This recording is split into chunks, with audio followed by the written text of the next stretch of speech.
कक्षा 11 के सभी विद्यार्थियों, आज मैं आपको फिजिक्स का पेपर बताऊंगा, बढ़िया से कंप्लीट कराऊंगा ताकि हमारे बच्चों को कोई दिक्कत ना आए, जब एग्जाम हॉल में जाए ना तो बिल्कुल अच्छे से नंबर प्रोवाइड हो जाए। चलिए तो शुरू करते हैं।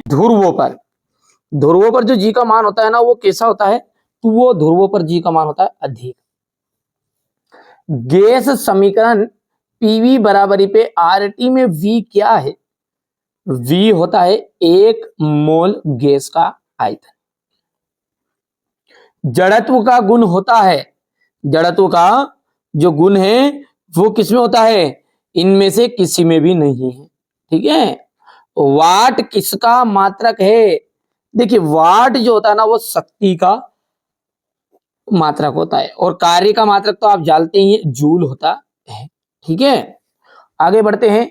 गुरुत्वीय नियतांक, गुरुत्वीय नियतांक जी का विमीय सूत्र है, तो इसका विमीय सूत्र है आपका द वो वाला, एकदम राइट है।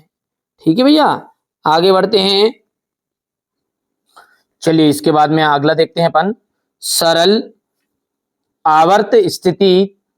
सरल आवर्त एक राशि है तो अदिश राशि है, घर्षण बल के सतहों पर के क्षेत्रफल से स्वतंत्र होता है, कार्य एक क्या है, अदिश राशि है। तरंग की चाल, आवृत्ति इंटू तरंग एरिया, कोणीय त्वरण रेडियन इंटू सेकेंड स्क्वायर, अविरतता का सिद्धांत है तो ये हो जाएगा घूर्णन त्रिज्या, घूर्णन त्रिज्या, और छठा है गुरुत्वीय त्वरण का जाएगा आपका। ठीक है, चलिए अब है एक वाक्य में उत्तर।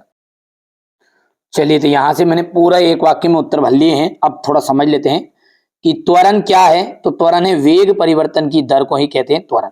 इसका मात्रक जो होता है ना वो होता है मीटर अपॉन सेकेंड स्क्वायर। संवेग का फॉर्मूला क्या होता है, द्रव्यमान इंटू वेग होता है। हुक के नियम की सीमा, ये जो हुक का नियम है ना वो केवल और केवल, ठीक है, ठोस पदार्थों के लिए ही लागू होता है। प्रतिबल का एसआई मात्रक, प्रतिबल का जो एसआई मात्रक होता है ना वो न्यूटन बटा मीटर स्क्वायर। और एक चीज और रह गई, प्रतिबल तथा दाब में अंतर। ठीक है, दाब में और प्रतिबल में अंतर ये कि प्रतिबल जो रहता है ना वो पूरे पृष्ठ पर एक समान नहीं होता, भिन्न भिन्न होता है, लेकिन दाब जो है वो एक समान होता है। ठीक है, एक अंतर को इसे भी लिख देना है। ऊष्मा तथा कार्य के विमीय सूत्र समान होते हैं, बिल्कुल राइट बात है। दूसरा जो है वो भी आपका सत्य रहेगा, तीसरा सत्य रहेगा, चौथा और पांचवा आपका सत्य रहने वाला है। यहां से देखिए आप तो बढ़िया से कंप्लीट करना, जो चीजें बता रहा हूं ना आप तो कंप्लीट करो। परीक्षा हाल में आपको बिल्कुल यही पेपर क्वेश्चन आंसर आपको देखने को मिलेंगे ना। पेपर का फॉन्ट भले ही चाहे अलग होगा लेकिन प्रश्न यही देखने को मिलेंगे। ये सेट बी है और ये सेट सी है, सेट डी भी उपलब्ध कराऊंगा। मूल मात्रक तथा व्युत्पन्न मात्रक में दो अंतर बताइए। विमीय संगमता का सिद्धांत लिखना है, विमीय सूत्र से आप क्या समझते हैं। एक न्यूटन बल को परिभाषित करना है, यहां से देख सकते हैं ये क्वेश्चन नंबर आपका 11 है। ठीक है भैया, ये क्वेश्चन नंबर 12 और इसके बाद में 13।